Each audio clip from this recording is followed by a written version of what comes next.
नमस्कार मेरे प्यारे साथियों, मैं आप सभी का स्वागत करता हूं आपके अपने YouTube channel SSC solutions with अनुज।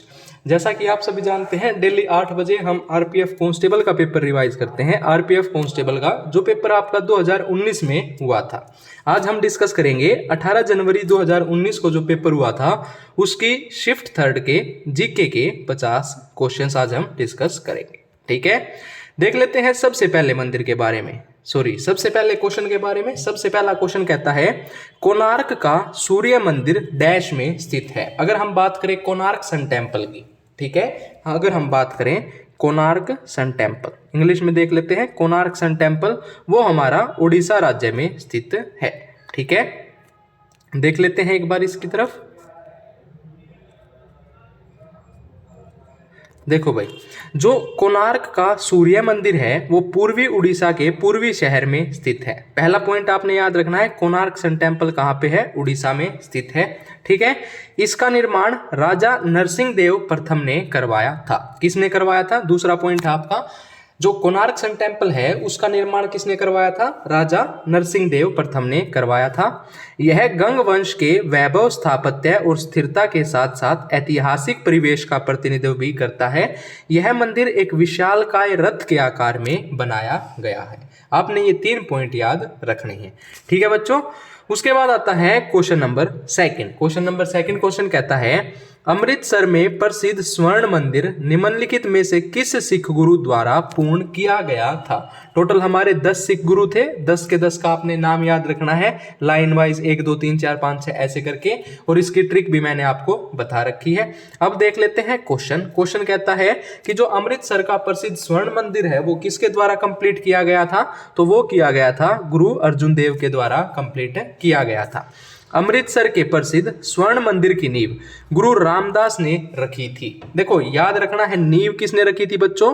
नींव रखी थी, नींव रखने वाले थे राम जी, तो गुरु रामदास ने क्या करा था? नींव रखी थी। लेकिन 5वें सिख गुरु अर्जुन देव ने इसे 1604 में पूर्ण करवाया। किसने करवाया? अर्जुन देव ने। कौन से गुरु थे? 5th सिख गुरु थे। कब कंप्लीट करवाया? 1604 में। आपने ये तीनों चीजें याद रखनी है। इस मंदिर को श्री हरमिंदर साहिब या दरबार साहिब के नाम से भी जाना जाता है। अर्जुन देव को जहांगीर ने राजकुमार खुसरो की मदद करने के आरोप में मरवा दिया था। किसने मरवाया था? जहांगीर ने मरवाया था। उसके बाद है बच्चों क्वेश्चन नंबर 3 कहता है एटीएम गैस द्वारा प्रयोग में लाए गए डैश को मापने की इकाई क्या है? ठीक है, तो एटीएम जो होता है वो आपका दबाव। ठीक है, दबाव क्या होता है आपका? प्रेशर की ऐसा यूनिट होती है आपकी पास्कल, और 1 बार बराबर होता है 10 की पावर 5 पास्कल। ठीक है, आपने बस इतना याद रखना है।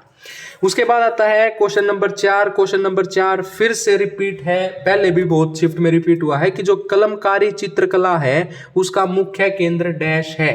तो कलमकारी चित्रकला का मुख्य केंद्र है आंध्र प्रदेश। अब आंध्र प्रदेश की बात की गई है तो सबसे इंपॉर्टेंट इसमें आता है कुचिपुड़ी नृत्य। क्या आता है? कुचिपुड़ी डांस, कुचिपुड़ी शास्त्रीय नृत्य, ये आपने याद रखना है। आंध्र प्रदेश का है कुचिपुड़ी।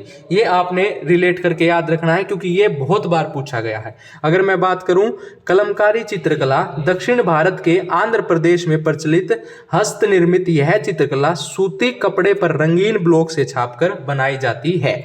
भारत में कलमकारी के मुख्यतः 2 रूप विकसित है, एक मछलीपट्टनम कलमकारी और एक श्री कालाहस्ती कलमकारी। दोनों चीजें आपने याद रखनी है। ठीक है बच्चों, उसके बाद आता है हमारा क्वेश्चन नंबर 5। क्वेश्चन नंबर 5 कहता है पानी के बनाने के लिए हाइड्रोजन के 2 अणु ऑक्सीजन के 1 अणु के साथ मिलते हैं। तो पानी क्या होता है? H2O होता है बच्चों। क्या होता है? H2O। तो ऑक्सीजन 1 और हाइड्रोजन 2 अणु होते हैं। पानी के 1 अणु बनाने के लिए हाइड्रोजन के 2 अणु H2 और ऑक्सीजन का 1 अणु साथ मिलते हैं। यह एक अकार्बनिक यौगिक है जिसका रासायनिक सूत्र होता है H2O। ठीक है, H2O। अब एक चीज और याद रखो बच्चों, H2O क्या होता है? हमारा सिंपल वाटर होता है H2O। अगर आपको बोल दिया जाए कि D2O भी पूछ लिया जाता है कई बार, तो ये क्या होता है? हैवी वाटर होता है। क्या होता है? हैवी वाटर होता है D2O, और इसको क्या कहते हैं? ड्यूटेरियम ऑक्साइड भी कहते हैं। ठीक है, दोनों चीजें आपने याद रखनी है। उसके बाद आता है हमारा क्वेश्चन नंबर 6। क्वेश्चन नंबर 6 कहता है जो नर्मदा सागर परियोजना है, नर्मदा सागर परियोजना निम्नलिखित में से किस राज्य में स्थित है? तो आपकी नर्मदा सागर परियोजना आपकी मध्य प्रदेश में स्थित है। कहां पे स्थित है बच्चों? एमपी में स्थित है, मध्य प्रदेश में। नर्मदा सागर परियोजना नर्मदा नदी पे मध्य प्रदेश में स्थित है। जवाहर सागर परियोजना चंबल नदी में राजस्थान में स्थित है। तिलैया परियोजना बराकर झारखंड और उकाई परियोजना ताप्ती गुजरात। ठीक है, ये आपने याद रखना है। उसके बाद आता है क्वेश्चन नंबर 7। क्वेश्चन नंबर 7 कहता है सदाबहार शंकु वृक्ष जो कोनिफर है मुख्य रूप से किस बायोम में पाए जाते हैं? तो ये आपके वन बायोम में पाए जाते हैं। किस बायोम में पाए जाते हैं? वन बायोम में पाए जाते हैं। सामान्य रूप में बायोम के अंतर्गत महाद्वीप के उन सभी भागों के समस्त पादप तथा प्राणियों को शामिल किया जाता है। ठीक है, उसके बाद है क्वेश्चन नंबर 8। क्वेश्चन नंबर 8 जो है वो आपका बहुत ही महत्वपूर्ण है। क्वेश्चन नंबर 8 पूछता है भारत का पहला वायसराय कौन था? अगर मैं बात करूं लॉर्ड कनिंग की, तो भारत का पहला वायसराय लॉर्ड कनिंग था। लॉर्ड कनिंग जो कि 1856 से 1862 में भारत में कंपनी द्वारा नियुक्त अंतिम गवर्नर जनरल था। अंतिम गवर्नर जनरल था, ब्रिटिश सम्राट के अधीन नियुक्त भारत का प्रथम वायसराय था। अगर आपसे पूछा जाए बच्चों, देखो अगर आपसे पूछा जाए कि भारत का अंतिम गवर्नर जनरल कौन था, तो भाई साहब लॉर्ड कैनिंग। और अगर आपसे प्रथम वायसराय पूछा जाए तो वो भी लॉर्ड कैनिंग था। इसके कार्यकाल की सबसे महत्वपूर्ण घटना जो 1857 की क्रांति हुई थी, 1857 रिवोल्ट ऑफ 1857 हुआ था, वो विद्रोह था। इसी विद्रोह के बाद प्रशासनिक सुधार के अंतर्गत भारत का शासन कंपनी के हाथों से छीनकर सीधे ब्रिटिश क्राउन को सौंप दिया गया था। और 1857 की क्रांति सभी को पता है क्या थी। उसके बाद है क्वेश्चन नंबर 9। क्वेश्चन नंबर 9 कहता है कि किस अधिनियम ने भारत में दोहरी सरकार को समाप्त कर दिया था? तो जो आपका चार्टर एक्ट आया था, देखो जो पिट्स इंडिया एक्ट था द्वारा शुरू की गई दोहरी प्रणाली का अंत भारत सरकार अधिनियम 1858 द्वारा किया गया था। 2 पॉइंट बनते हैं कि ये जो द्वितीय दोहरी प्रणाली थी ये किसके द्वारा शुरू की गई थी? पिट्स इंडिया एक्ट के द्वारा शुरू की गई थी और खत्म किया था भारत सरकार अधिनियम 1858। अब भारत को राज्यों के सचिव और 15 सदस्यों की एक परिषद के माध्यम से क्राउन के नाम पर शासित किया जाने लगा। यह परिषद प्रकृति में सिर्फ सलाहकार थी। ठीक है, उसके बाद आता है क्वेश्चन नंबर 10। क्वेश्चन नंबर 10 कहता है निम्नलिखित में से कौन सा तमिल साहित्य का महाकाव्य है? अगर मैं बात करूं तमिल साहित्य की, तो शिल्पाधिकारम जो है हमारा वो क्या है? महाकाव्य है। शिल्पाधिकारम का मतलब है नूपुर की कहानी के लेखक कौन थे? चेर शासक शेन गुट्टवन का भाई इलिंगो अंदिगल माने जाते हैं। ठीक है, बस आपने इतना याद रखना है। उसके बाद है क्वेश्चन नंबर 11। क्वेश्चन नंबर 11 कहता है बच्चों कि भारत में जो ईस्ट इंडिया कंपनी को नियंत्रित और विनियमित करने के लिए जो ब्रिटिश सरकार ने कौन सा अधिनियम लागू किया था? तो कौन सा अधिनियम लागू किया था? जो रेगुलेटिंग एक्ट आया था 1773 का। क्या आया था बच्चों? रेगुलेटिंग एक्ट आया था 1773 का। अब देख लेते हैं वो एक्ट था क्या। जो रेगुलेटिंग एक्ट है 1773 का, इस अधिनियम ने कंपनी को भारत में अपनी क्षेत्रीय संपत्ति बनाए रखने की अनुमति दे दी थी, लेकिन कंपनी की गतिविधियों और कामकाज को विनियमित करने की मांग की। ठीक है, इसने क्या किया था? सबसे इंपॉर्टेंट था कि जो बंगाल के गवर्नर के पद को बदलकर बंगाल के गवर्नर जनरल कर दिया। बहुत बार पेपर में पूछा जाता है कि भाई जो बंगाल के गवर्नर होते थे उनको गवर्नर जनरल बना दिया था किस अधिनियम के द्वारा? तो रेगुलेटिंग एक्ट 1773 के द्वारा किया गया था। ठीक है, उसके बाद आता है क्वेश्चन नंबर 12। क्वेश्चन नंबर 12 कहता है आयात पर लगे कर को डैश कहा जाता है। जो आयात होता है उस पर लगे कर को क्या कहा जाता है बच्चों? टैरिफ कहा जाता है। जो वस्तुएं हैं उसका जो आयात निर्यात होता है, तो वस्तुओं के आयात पर लगने वाले ड्यूटी को टैरिफ कहा जाता है। ये 3 प्रकार के होते हैं, बाउंड टैरिफ, प्रोफेशनल टैरिफ और मोस्ट फॉरवर्ड नेशनल टैरिफ। ठीक है, तीनों चीजें आपने याद रखनी है। उसके बाद आता है क्वेश्चन नंबर 13। क्वेश्चन नंबर 13 कहता है बच्चों ऐसी प्रक्रिया जिसके द्वारा एक जीवित पौधे की कोशिका का ओस्मोसिस के द्वारा पानी कम हो जाता है और वह सिकुड़ जाती है, उसे क्या कहा जाता है? उसको क्या कहा जाता है? प्लाज्मोलिसिस कहा जाता है। ठीक है, उसके बाद आता है क्वेश्चन नंबर 14। क्वेश्चन नंबर 14 कहता है निम्नलिखित में से कौन सी दक्षिण अमेरिका की सबसे लंबी पर्वतीय श्रृंखला है? ठीक है, तो जो एंडीज पर्वत श्रृंखला है वह दक्षिण अमेरिका में, कौन सी बच्चों? एंडीज पर्वत श्रृंखला दक्षिण अमेरिका में विस्तृत सबसे लंबी पर्वत श्रृंखला है। एंडीज पर्वत श्रृंखला में आटाकामा मरुस्थल भी है जो चिली में स्थित है। इस पर्वत श्रृंखला की सबसे ऊंची पर्वत चोटी माउंट एंकागुआ है जो 7000 मीटर ऊंची है। ठीक है, उसके बाद आता है हमारा क्वेश्चन नंबर 15। क्वेश्चन नंबर 15 कहता है जो अंतरराष्ट्रीय पूर्ण निर्माण और विकास बैंक को लोकप्रिय रूप में डैश के नाम से जाना जाता है। तो किसके नाम से जाना जाता है? विश्व बैंक के नाम से जाना जाता है बच्चों, वर्ल्ड बैंक के नाम से जाना जाता है। किसके नाम से? वर्ल्ड बैंक के नाम से जाना जाता है। स्थापना बच्चों इसकी हुई थी, देखो, विश्व बैंक जो कि जिसे हम वर्ल्ड बैंक भी कहते हैं, वर्ष 1944 में जो IMF है, इंटरनेशनल मॉनेटरी फंड है, के साथ मिलकर पूर्ण निर्माण और विकास के लिए अंतरराष्ट्रीय बैंक IBRD के रूप में स्थापित किया गया था। बाद में IBRD विश्व बैंक बन गया। विश्व बैंक समूह 5 संस्थानों की एक अनूठी वैश्विक साझेदारी है। ठीक है, उसके बाद है क्वेश्चन नंबर 16। क्वेश्चन नंबर 16 कहता है जो मंगल ग्रह है उसमें कितने प्राकृतिक उपग्रह होते हैं? तो मंगल ग्रह में 2 प्राकृतिक उपग्रह होते हैं। मंगल ग्रह को लाल ग्रह भी कहा जाता है। मंगलवार को लाल प्रसाद बांटते हैं तो मंगल ग्रह को क्या कहा जाता है? लाल ग्रह कहा जाता है। इसका लाल रंग आयरन ऑक्साइड के कारण होता है। अब लाल रंग किसका होता है बच्चों? आयरन का। आप याद रख लो, आयरन का क्या होता है? लाल रंग। तो मंगल ग्रह को लाल ग्रह कहा जाता है और लाल रंग आयरन ऑक्साइड के कारण होता है। यहाँ पृथ्वी के समान 2 ध्रुव हैं, इसके 2 ध्रुव हैं। इसका कक्षीय तल 25 डिग्री के कोण पर झुका हुआ है जिसके कारण यहाँ पृथ्वी के समान ऋतु परिवर्तन होता है। और इसके 2 उपग्रह हैं, फोबस और डोमोस। दोनों के दोनों याद रखने हैं, फोबोस PHOBOS, फोबोस, और डियोमोस होता है DEMOS। ये दोनों आपने याद रखने हैं। उसके बाद आता है क्वेश्चन नंबर 17। क्वेश्चन नंबर 17 कहता है जो जवाहरलाल नेहरू पोर्ट ट्रस्ट है डैश में स्थित है। तो कहाँ पे स्थित है? आपका मुंबई में स्थित है।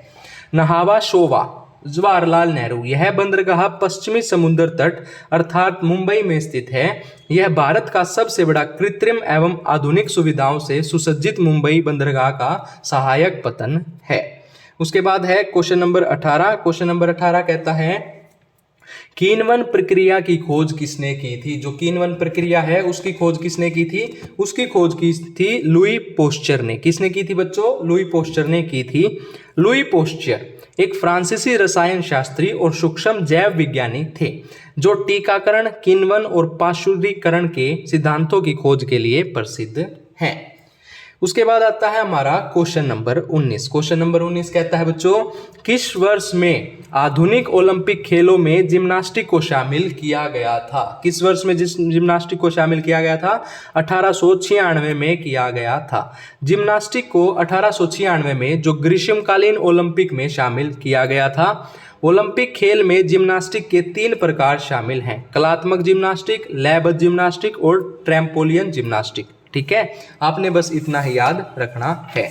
उसके बाद आता है बच्चों क्वेश्चन नंबर 20। क्वेश्चन नंबर 20 क्या कहता है, एक बार पढ़ लेते हैं। क्वेश्चन नंबर 20 कहता है निम्नलिखित में से कौन सा कार्य वाणिज्यिक बैंकों के मुख्य कार्यों के अंतर्गत आता है? तो कौन सा कार्य आता है? जमा स्वीकार करना। ठीक है, जो बैंकिंग कंपनी अधिनियम है 1956 के तहत वाणिज्यिक बैंक संगठित है। यह व्यावसायिक आधार पर कार्य करते हैं एवं इसका मुख्य उद्देश्य लाभ अर्जित करना है। ठीक है, उसके बाद आता है हमारा क्वेश्चन नंबर 21। क्वेश्चन नंबर 21 क्या कहता है? क्वेश्चन नंबर 21 कहता है निम्नलिखित में से कौन सी सबसे पुरानी शास्त्रीय नृत्य शैली है? तो शास्त्रीय नृत्य शैली है भारतनाट्यम। कौन सी है? भारतनाट्यम। ये कहाँ की है? नाट्यम मतलब नाडु, तो ये तमिलनाडु की है। ठीक है, भारतनाट्यम। इसका पुराना नाम क्या है? इंडियन बैली। पुराना नाम क्या है इसका? इंडियन बैली भी कहते हैं इसको, इंडियन बैली। ठीक है, ये आपने याद रखना है। उसके बाद है भारतनाट्यम को सुधीर अट्टम भी कहते हैं। भारतनाट्यम प्रमुख रूप से दक्षिण भारत तमिलनाडु का एक शास्त्रीय नृत्य है। इसमें एक साथ 3 कलाओं भावम, रागम एवं तालम का समावेश होता है। यह सबसे प्राचीन शास्त्रीय नृत्य शैली है जो भरत मुनि के नाट्य शास्त्र पर आधारित है। ठीक है, उसके बाद आता है क्वेश्चन नंबर 22। क्वेश्चन नंबर 22 कहता है सतह के एक इकाई क्षेत्रफल पर कार्यरत बल को क्या कहा जाता है? तो उसको कहा जाता है दबाव, कहा जाता है प्रेशर, कहा जाता है, और जिसकी ऐसा यूनिट होती है पास्कल, 10 की पावर 5 पास्कल। ठीक है। उसके बाद है क्वेश्चन नंबर 23। क्वेश्चन नंबर 23 कहता है हमारा जो क्षेत्रफल के मामले में दुनिया का सबसे बड़ा देश कौन है? तो वो है रूस। अगर हम भारत की बात करें तो भारत जो है, ठीक है, कौन से पे है? 7वें पे है। ठीक है। अब देख लेते हैं, क्षेत्रफल की दृष्टि से विश्व का सबसे बड़ा देश रूस है, जो यूरोप तथा एशिया दोनों महाद्वीप में स्थित है। इस देश से 16 देशों की सीमाएं लगती हैं। जनसंख्या की दृष्टि से ये विश्व में 9वां सबसे बड़ा देश है, और रूस की राजधानी क्या है? मॉस्को है। ठीक है। उसके बाद आता है क्वेश्चन नंबर 24। क्वेश्चन नंबर 24 कहता है जल निकायों में मेंढकों द्वारा थायरोक्सिन हार्मोन के उत्पादन के लिए निम्नलिखित में से किसकी आवश्यकता होती है? तो किसकी आवश्यकता होती है बच्चों? आयोडीन की आवश्यकता होती है। उसके बाद देख लेते हैं क्वेश्चन नंबर 25। क्वेश्चन नंबर 25 कहता है कि जो भारत में बायोस्फीयर रिजर्व निम्नलिखित में से कौन सा है? तो सुंदरवन डेल्टा आपका क्या है? सुंदरवन डेल्टा आपका बायोस्फीयर रिजर्व है। अब देखो, बायोस्फीयर रिजर्व का मतलब होता है यूनेस्को द्वारा प्राकृतिक और सांस्कृतिक परिदृश्यों के सांकेतिक भागों के लिए दिया गया एक अंतर्राष्ट्रीय पदनाम है, जो स्थलीय या तटीय समुद्री परिस्थिति तंत्रों के बड़े क्षेत्रों या दोनों के संयोजन को शामिल करता है। भारत में 18 बायोस्फीयर रिजर्व हैं, जैसे नंदा देवी, मानस, पन्ना, पंचमढ़ी, कच्छ, सुंदरवन, शेष चमल आदि। उसके बाद आता है हमारा क्वेश्चन नंबर 26। क्वेश्चन नंबर 26 कहता है क्रिकेट में एलबीडब्ल्यू का पूरा अर्थ क्या है? तो एलबीडब्ल्यू का पूरा अर्थ होता है लेग बिफोर विकेट। ठीक है, क्या होता है? Leg before wicket. Option number A आपका सही हो जाएगा। ठीक है। वर्ष 1774 में एलबीडब्ल्यू नियम को सबसे पहले लाया गया था। बस इतना ही आपने याद रखना है। उसके बाद है बच्चों क्वेश्चन नंबर 27। क्वेश्चन नंबर 27 कहता है वियतनाम की राजधानी कौन सी है? तो वियतनाम की राजधानी है हैनोई। कौन सी है? हैनोई। वियतनाम की राजधानी हैनोई, थाईलैंड बैंकॉक, वनआतू पार्टविला और नाम्बिया विंडहोक। ठीक है। उसके बाद है क्वेश्चन नंबर 28। क्वेश्चन नंबर 28 कहता है जो उपकरण है पोमल हॉर्स किस खेल से जुड़ा हुआ है? तो पोमल हॉर्स आपका जिम्नास्टिक से जुड़ा हुआ है। पोमल हॉर्स एक कलात्मक जिम्नास्टिक उपकरण है। परंपरागत रूप से इसका उपयोग केवल पुरुष जिम्नास्ट द्वारा किया जाता है। आधुनिक पोमल हॉर्स एक धातु का बना होता है जो रबर और चमड़े से ढका होता है, जिसमें प्लास्टिक के हैंडल होते हैं। उसके बाद आता है क्वेश्चन नंबर 29। क्वेश्चन नंबर 29 कहता है पानी के जहाजों और पनडुब्बियों को डिजाइन करने के लिए निम्नलिखित में से किन नियमों या सिद्धांतों का उपयोग किया जाता है? तो आर्किमिडीज नियम का किया जाता है। जो आर्किमिडीज सिद्धांत है उनका किया जाता है। अब देख लेते हैं आर्किमिडीज का सिद्धांत था क्या? जब कोई वस्तु किसी द्रव्य में पूरी या आंशिक रूप से डुबाई जाती है तो उसके भार में कमी का आभास होता है। भार में यह आभास कमी वस्तु द्वारा हटाए गए द्रव्य के भार के बराबर होती है। उसके बाद है क्वेश्चन नंबर 30। क्वेश्चन नंबर 30 कहता है सबसे गरीब परिवारों को विकसित करने के लिए निम्नलिखित में से कौन सी योजना शुरू की गई है? तो ये आपकी हो जाएगी स्व सहायता समूह। ठीक है, SHG। ठीक है। उसके बाद है क्वेश्चन नंबर 31। क्वेश्चन नंबर 31 कहता है पूर्व पश्चिम कॉरिडोर पर पोरबंदर को डैश से जोड़ता है। जो आपका पूर्व पश्चिम कॉरिडोर है वो पोरबंदर को किससे जोड़ता है? सिलचर से जोड़ता है। पूर्व पश्चिम गलियारा NH27 नेशनल हाईवे 27 असम के सिलचर से गुजरात के पोरबंदर को आपस में जोड़ता है। यह असम से पश्चिम बंगाल, बिहार, उत्तर प्रदेश, राजस्थान, गुजरात तक कुल 3507 किलोमीटर लंबा है। ठीक है। उसके बाद आता है हमारा क्वेश्चन नंबर 32। क्वेश्चन नंबर 32 कहता है किस देश में 2022 के राष्ट्रमंडल खेलों का आयोजन किया जाएगा? तो वो किया गया था इंग्लैंड में। 28 जुलाई से 7 अगस्त 2022 के मध्य में 22वें राष्ट्रमंडल खेलों का आयोजन बिर्मिंघम इंग्लैंड में किया गया। आपने याद रखना है 23वां राष्ट्रमंडल खेल 2026 में होगा और कहाँ आयोजित होगा? ऑस्ट्रेलिया में आयोजित होगा। हर 4 साल में होता है। ठीक है। उसके बाद है क्वेश्चन नंबर 33। क्वेश्चन नंबर 33 कहता है शब्द श्वेतांबर से डैश जुड़ा हुआ है। तो श्वेतांबर से आपका जैन धर्म जुड़ा हुआ है। ठीक है। उसके बाद है क्वेश्चन नंबर 34। क्वेश्चन नंबर 34 कहता है प्रजातियों जो केवल कुछ विशेष क्षेत्रों में पाई जाती हैं, वे प्रजातियां जो केवल कुछ विशेष क्षेत्रों में पाई जाती हैं और जो आमतौर पर प्राकृतिक या भौगोलिक बाधाओं के कारण अलग थलग हो जाती हैं, उन्हें क्या कहते हैं? उन्हें कहते हैं स्थानिक प्रजातियां। जो स्थान स्थान पे पाई जाएं वो स्थानिक प्रजातियां। ठीक है।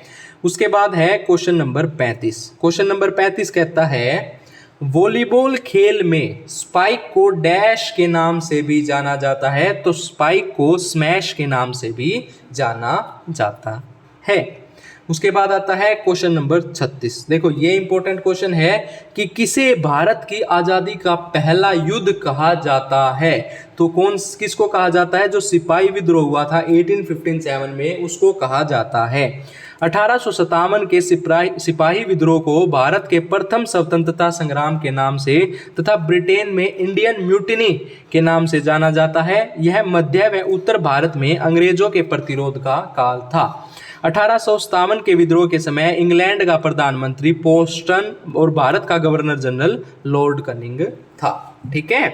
उसके बाद है क्वेश्चन नंबर 37। क्वेश्चन नंबर 37 कहता है बच्चों दुनिया में चौथा सबसे बड़ा महाद्वीप कौन सा है? अगर मैं बात करूं दक्षिण अमेरिका की, तो दक्षिण अमेरिका दुनिया का सबसे बड़ा चौथा महाद्वीप है। दक्षिण अमेरिका का अधिकांश विस्तार दक्षिणी गोलार्ध में है। यह विश्व का चौथा बड़ा महाद्वीप है।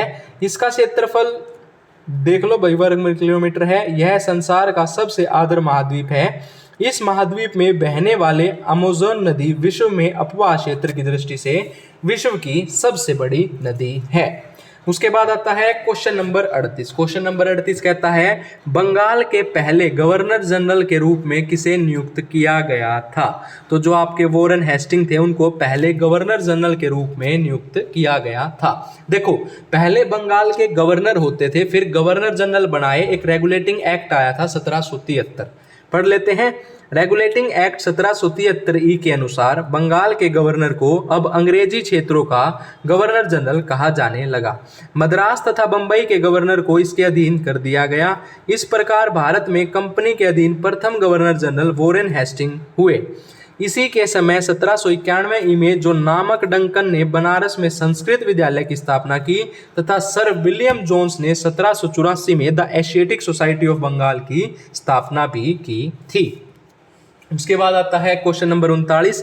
प्रत्येक संसदीय बैठक का पहला घंटा निम्नलिखित में से किसके लिए रखा गया है? तो टोटल 3 घंटे होते हैं, तो पहला घंटा रखा गया है आपका प्रश्नकाल के लिए कि भाई साहब प्रश्न पूछो।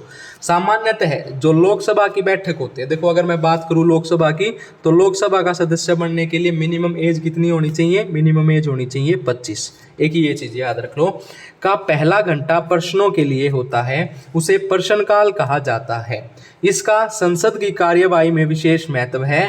प्रश्नकाल के दौरान संसद सदस्य प्रशासन और सरकार के कार्यकालों पे एक प्रत्येक पहलू पर प्रश्न पूछ सकते हैं। ठीक है, इसलिए इसको प्रश्नकाल कहते हैं। उसके बाद है यह पद्धति इंग्लैंड से ग्रहण की गई है, जहां सबसे पहले 1721 में इसकी शुरुआत हुई थी। भारत में संसदीय प्रश्न पूछने की शुरुआत 1892 में की गई थी। ठीक है। उसके बाद है क्वेश्चन नंबर 40। क्वेश्चन नंबर 40 कहता है 1765 पहले ब्रिटिश ईस्ट इंडिया कंपनी के पास एकमात्र कौन सा अधिकार था? तो उनके पास व्यापार का एकमात्र अधिकार था। देख लेते हैं जो हमारी ब्रिटिश ईस्ट इंडिया कंपनी थी। देखो भाई, जो ब्रिटिश ईस्ट इंडिया कंपनी थी वर्ष 1600 में एक व्यापारिक कंपनी के रूप में स्थापित हुई थी। वर्ष 1765 में एक शासकीय निकाय में बदल गई थी। 1765 से पहले ब्रिटिश ईस्ट इंडिया कंपनी के पास एकमात्र व्यापार का अधिकार था, किंतु जो बक्सर की लड़ाई हुई, बक्सर का युद्ध हुआ 1764 में, उसके बाद कंपनी भारतीय मामलों में हस्तक्षेप करने लगी। उसके बाद है क्वेश्चन नंबर 41। ये तो सभी को पता होगा कि भारत का संविधान कब लागू हुआ था? 26 जनवरी 1950 को लागू हुआ था। भारत का संविधान 26 नवंबर 1949 को संविधान द्वारा स्वीकृत किया गया। आपने याद रखना है स्वीकृत हुआ था 26 नवंबर 1949 को, और 26 नवंबर को ही हम क्या मनाते हैं, कॉन्स्टिट्यूशन डे भी मनाते हैं। 26 नवंबर को क्या मनाते हैं हम, 26 नवंबर को मनाते हैं कॉन्स्टिट्यूशन डे। लेकिन इसको लागू किया गया था 26 जनवरी 1950 को। जब हमारा संविधान बना था उसमें कुल 22 भाग थे, 395 अनुच्छेद थे और 8 अनुसूचियां थी। अब ये 8 अनुसूचियां होके 12 अनुसूचियां हो गई हैं। 26 जनवरी 1950 को संविधान पूरे देश में लागू किया गया और इस दिन को गणतंत्र दिवस के रूप में मनाया जाने लगा। ठीक है। क्वेश्चन नंबर 42 कहता है केंद्रीय लोक सेवा आयोग की स्थापना किस वर्ष में हुई थी? तो 1926 में हुई थी। जो भारत सरकार अधिनियम आया था 1919 में, उसके तहत 1924 में विधि आयोग की सिफारिश पर 1926 में केंद्रीय लोक सेवा आयोग की स्थापना की गई थी। संघ लोक सेवा आयोग के अध्यक्ष तथा सदस्यों की नियुक्ति राष्ट्रपति द्वारा की जाती है। ठीक है। उसके बाद आता है क्वेश्चन नंबर 43। क्वेश्चन नंबर 43 कहता है गेलोरा बुंगकणो GBK स्टेडियम में स्थित है। तो कहाँ पे है आपका, इंडोनेशिया में स्थित है। उसके बाद आता है बच्चों क्वेश्चन नंबर 44। क्वेश्चन नंबर 44 कहता है निम्नलिखित में से कौन सा एक लोकप्रिय पॉलिएस्टर है जिसका बोतल और बर्तन बनाने के लिए उपयोग किया जाता है? तो पॉलीइथेन टेरेफ्थैलेट है जिसका उपयोग किया जाता है। ठीक है। उसके बाद आता है क्वेश्चन नंबर 45। क्वेश्चन नंबर 45 जो है वो कहता है निम्नलिखित में से किसको पब्लिक गुड्स या सार्वजनिक सामान कहा जाता है? तो जो राष्ट्रीय या रक्षा है उसको कहा जाता है। राष्ट्रीय रक्षा एक राष्ट्रीय सार्वजनिक भलाई है क्योंकि इसका लाभ राज्य के नागरिकों को मिलता है। वैश्विक सार्वजनिक वस्तुएं वे हैं जिनका लाभ विश्व के सभी नागरिकों को प्रभावित करता है। उदाहरण आधिकारिक आंकड़े, सार्वजनिक पार्क, मुफ्त सड़कें आदि। उसके बाद है पिट्स इंडिया एक्ट कब पारित किया गया था? तो ये आपका 1784 में पारित किया गया था। जो पिट्स इंडिया एक्ट था वो 1784 में लाया गया था। इस अधिनियम के द्वारा 6 सदस्यों का बोर्ड गठित किया गया जिसे बोर्ड ऑफ कंट्रोल कहा गया। इसमें एक राजकोष के चांसलर, एक राज्य सचिव था तथा क्राउन द्वारा नियुक्त किए गए 4 व्यक्ति प्रीवी काउंसिल के सदस्य होते थे। सभी सैनिक, असैनिक तथा राजस्व संबंधी मामलों को इस नियंत्रण बोर्ड के अधीन कर दिया गया था। उसके बाद आता है क्वेश्चन नंबर 47। क्वेश्चन नंबर 47 कहता है निम्नलिखित में से किस लिपि में पंजाबी भाषा लिखी जाती है? तो किस लिपि में लिखी जाती है? गुरुमुखी लिपि में पंजाबी भाषा लिखी जाती है। ठीक है। क्वेश्चन नंबर 48 कहता है कलबेलिया। कलबेलिया डांस जो है वो आपका राजस्थान से संबंधित है। घूमर एक आपका हो जाएगा घूमर, एक कलबेलिया, दोनों कहाँ से हैं? राजस्थान से संबंधित है। कलबेलिया नृत्य राजस्थान का लोक नृत्य है। इसे सपेरा डांस के नाम से भी जाना जाता है। दूसरा नाम सपेरा डांस, दूसरा नाम क्या है इसका? सपेरा डांस। यह मुख्य रूप से कलबेलिया नामक राजधानी जनजाति द्वारा किया जाता है और 2010 में इसे यूनेस्को में शामिल कर दिया गया था। क्वेश्चन नंबर 49 कहता है निम्नलिखित मुगल शासकों में से किसने दीन पनाह नामक शहर की नींव रखी लेकिन वह इसे पूरा नहीं कर सका? तो हुमायूं ने रखी थी। मुगल सम्राट थे हुमायूं। 1530 ईस्वी में गद्दी पर बैठा और 1533 ईस्वी में उसने यमुना नदी के तट पर एक नए शहर दीन पनाह की स्थापना की। लेकिन शेर शाह सूरी ने 1540 में हुमायूं को पराजित किया और इसको पूरी तरह से नष्ट कर दिया और अपनी नई राजधानी शेर शाही का निर्माण करवाया जिसे पुराना किला कहा जाता है। उसके बाद आता है आज का हमारा आखिरी क्वेश्चन, क्वेश्चन नंबर 50 कहता है हड़प्पा वासियों द्वारा निम्नलिखित में से किस भवन निर्माण सामग्री का उपयोग किया गया था? तो किसका किया गया था? तप्त मिट्टी की ईंटों का किया गया था। हड़प्पा की सभ्यता, हड़प्पा सिविलाइजेशन, हड़प्पा की खोज किसने की थी? 1921 में की थी। किसने की थी? दयाराम साहनी ने की थी। किसने की थी बच्चों? दयाराम साहनी ने। कब की थी? 1921 में। ठीक है। पक्की ईंटों का उपयोग करके बनाई गई थी। ईंटें बहुत अच्छी तरह से पकी हुई थी कि वे हजारों वर्षों तक चलती रहें। इन ईंटों को इंटरलॉकिंग पैटर्न में रखा गया जिससे दीवारें बहुत मजबूत थी। ठीक है।